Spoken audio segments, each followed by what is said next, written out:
We are continuing to explore the Chesapeake Bay this summer.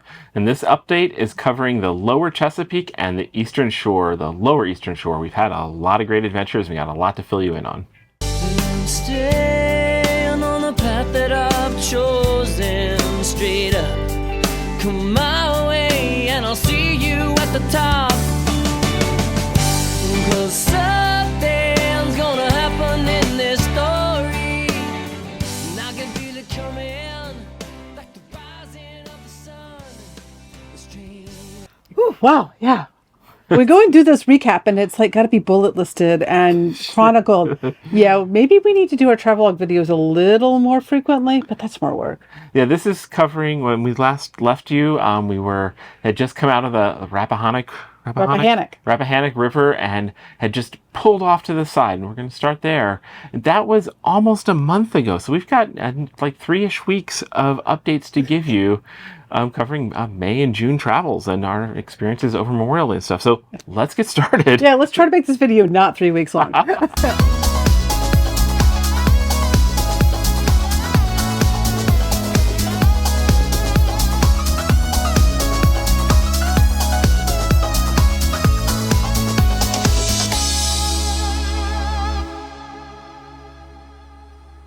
Okay, so we came out of the Rappahannock and we were intending to go up to Reedville, which is like the next popular stop for a lot of folks before they try to cross the Potomac. So if the conditions on the Potomac River are going to be gnarly, a lot of people will stop in Reedville and wait it out. So that was our next planned stop, and that's where we're on the way. But then I'm at the helm and I see like this anchorage in this nice little bend at the corner of the northern neck. And I said, Chris, can we go there?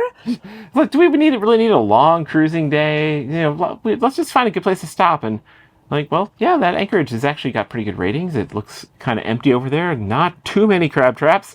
And so we just made a quick, on-the-moment, spur-of-the-moment decision to reroute. And we found this place called the Little Bay Anchorage. That is just basically right around the bend, just to the north of the Rappahannock River. And we ducked in there and found a spot between the crab traps and just enjoyed being stopped for a bit, and got the paddle boards out, went paddleboarding. It was a little windy.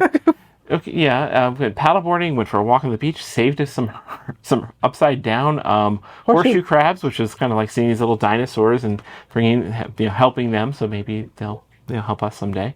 And yeah, we had a good time there, and we did another paddleboard in the morning. But while we're stopped there, we get an email from one of our longtime followers, Beth, and turns out she and her husband live on Dividing Creek. And look at the map and it's like, that's like 5 miles away. And they had access from the water at their place for us to get ashore.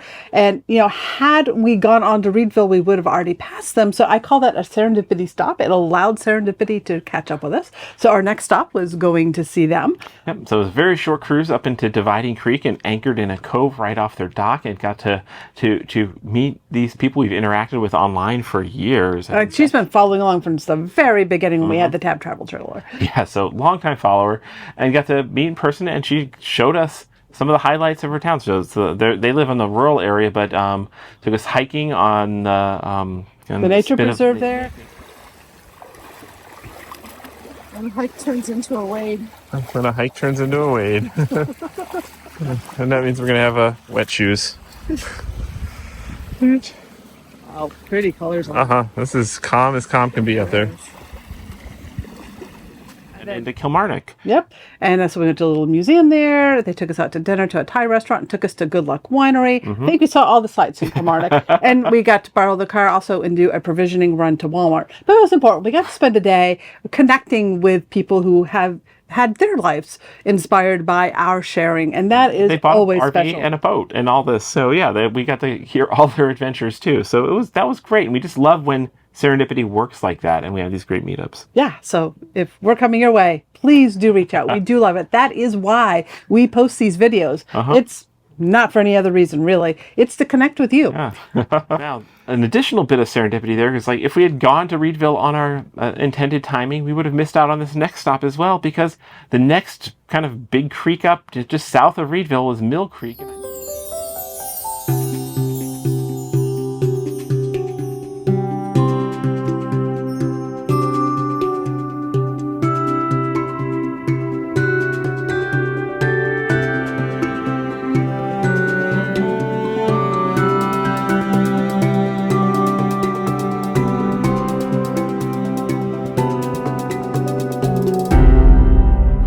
seen on the waterway guides that there's a winery, JC Winery, that is accessible by dinghy. But they're only open on Fridays and Saturdays. And our original timing, we would have gone cruising right past that. But now, after a stop with Dividing Creek, that lined up perfectly. And we're like, let's go to Mill Creek and try to see if we can find out how to get ashore at this winery. Now, we are members of Harvest Host, and for a long, long time, that means in our RVing days, we are able to stay at wineries, breweries, museums, farms, all sorts of places in our RV and support local businesses. And we've always kind of joked, well, there's just not many docks at wineries when we're on our boat, so we don't get to indulge in that. And here was an opportunity for us to have a Harvest Host type experience by boat. So it was awesome. We got the drone out, looked around to try to find where the dock was. So it's kind of hidden. It's a hidden dock. They actually have permits. They're going to build a big dock right on the main Mill Creek and be much more inviting to cruisers. But right now you got to know where to go, which cove to go in. And it looks like you're going into a house because it is basically one of the owner's houses. And you have to know where to dock.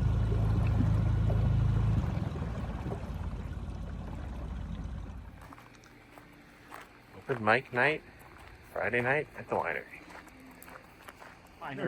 And yeah, so see the winery, walk up the trail, and you've got this great winery experience. And on Fridays they had live music, and it was a packed house. So much so that we had to sit outside because we didn't have reservations. We didn't have reservations. I didn't think I needed reservations at a winery by dinghy. We were the only ones who came by boat, though, and then that, of course, fascinated the owner and the manager, who came out and talked to us. And we had some great wine, some great food, great music, and just a wonderful stop. So awesome. Yes, you can boat up to wineries. Hooray. Worth a stop if you can align that in there. Yes. Now, there were some weather systems coming through. We knew we were going to be pinned down, and Mill Creek was lovely, but there's really no other shore access than the winery. So we decided we wanted to pop across Ingram Bay while we still could, and then get over to Reedville, which was our intended stop just a few days ago. Yeah, because we're always open to serendipity and going slow, we had all these great adventures that we wouldn't have had if we'd just gone straight to Reedville. But now, next, go to Reedville, and the wind was starting to pick up already by that time we got across, and it was kind of howling as we're trying to find a good anchorage in Reedville. And Reedville does have many anchorages. There are a couple free docks. One of the restaurants, some crabby thing, offers it, as well as the Reedville Market. We didn't really want to dock. We prefer to anchor if we can. Reedville Market is free. The crabby one is actually a marina. But okay. So that's paid. But yeah, there's some places to dock, or there's several anchorages, but also a lot of crab traps because we are in like seafood capital of the universe area. And Reedville is actually the biggest seafood port other than Alaska in the United States. There's a lot of tonnage of seafood comes in and out of here. And thus they had the highest per capita of millionaires back in their days. That means they have a lot of beautiful houses, but there's not a lot left there in Reedville to explore. I think we explored everything. Fortunately, we did get there on the weekend, so we were able to find the ice cream place, some really good ice cream that is only open on a couple days of the week. We went to the Sunday brunch at the Reedville Market, which was quite good. And since we're using their free dinghy dock, we like to pay it back. Yep. We did find one other place that had smoothies that was not too far out of town that we could get to by a long walk. But that's about it.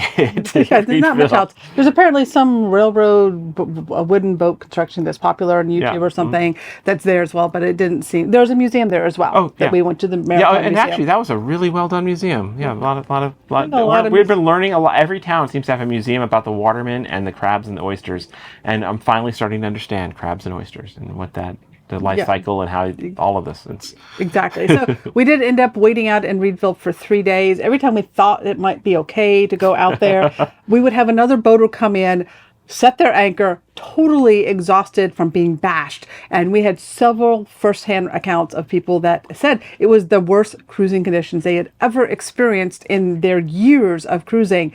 And they were ducking into Reedville to come take shelter with us. So we were in no rush to leave. We're like, there's not much else to do in Reedville, but we are hanging out on our boat in a nice calm anchorage and letting this wind blow past us. And yay, having a schedule and trying to make miles when you don't need to is not a good thing. So Slooper for the win. Yes. So we're like, we'll just chill. And we waited for our weather window. So there was this weather window that we were watching on all our different weather apps and stuff.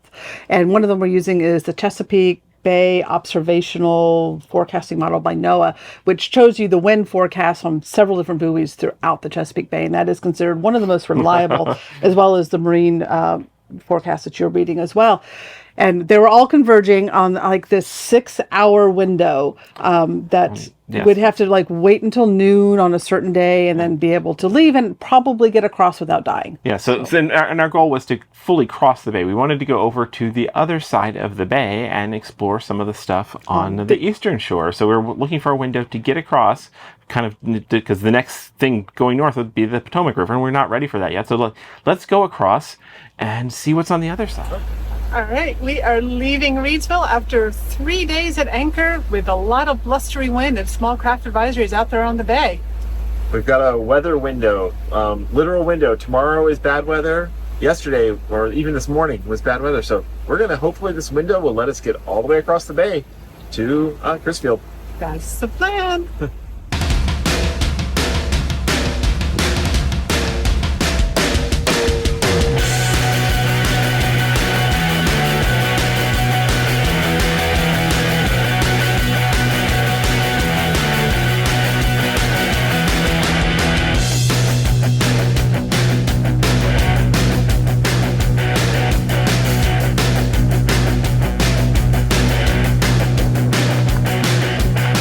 You see land?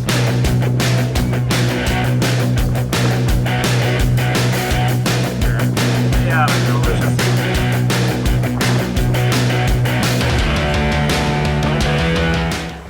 It's just crazy to have crab pots in 80 feet of water. Oh, we're 55 now. Okay.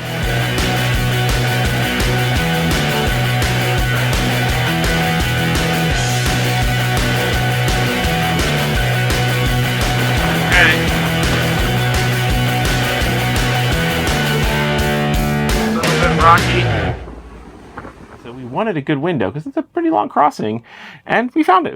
There was a very brief window that worked out. Wasn't too bad at all, actually. Yeah, we did have 1 to 2 foot waves. I think we saw some 3-footers. The swells were coming mostly from the north, but enough that we were able to quarter them, so it was somewhat comfortable. And we found that if I'm at the helm on these sorts of conditions, I freak out less.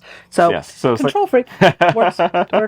Yes, if she's give her something to do and I less focus on it. I feel like I'm affecting change, or I'm in control, and I can do less a lot better. yelping and screaming and So and then it's a calmer for all of us. But amazingly, crab traps in 80 feet of water. That was crazy. you can't take your eye off the horizon while cruising the Chesapeake. It's like calm, nothing, nobody around, radar's all clear, everything's all clear. Crab traps. All right. But still, and we did route on our way across. There's a kind of a passageway to go through Tangier Island, which we keep hearing recommendations of check out Tangier, check out Tangier, check out Tangier.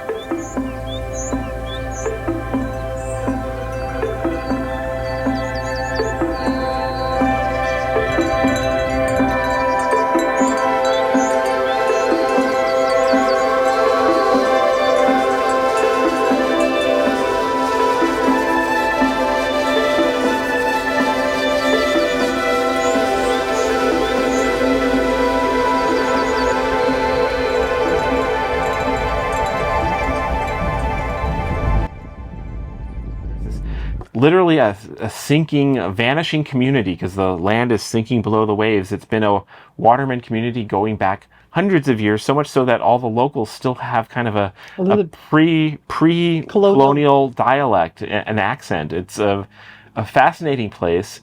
There's a little bit of a marina there, and you could stop, or you could take ferries from other places to visit it. And we contemplated stopping. But apparently the dockmaster there passed away a few years ago, is not as clear as what to do there, even though his family is still upkeeping it. The docks honestly look quite rickety. It just didn't feel like a place we want to stop. And the weather was coming. Like we mentioned, 6-hour window. We didn't want to get stuck on this little island in the middle of the Chesapeake for too long. And also, whenever he talks about what's there to do, there is basically try the most amazing crabs ever. And I've got a shellfish allergy, so I'm like... And most crabs are prepared with gluten and some preparations. I'm gluten-free, so another thing. Yeah, so, but it was actually really fascinating to go through this very narrow channel. You're basically going down the main street of town because it's a waterman community, and you're taking your boat right through town, and you get to see all these little crab shacks, and we heard people talking in this dialect, and got to get a little taste of Tangier as we passed through to the Tangier Sound and up to the town of Crisfield. We create these videos just for fun, and we love having you along for the ride. If you like this video, give us a thumbs up, leave a comment, or if you haven't already, subscribe to the channel. See you next time.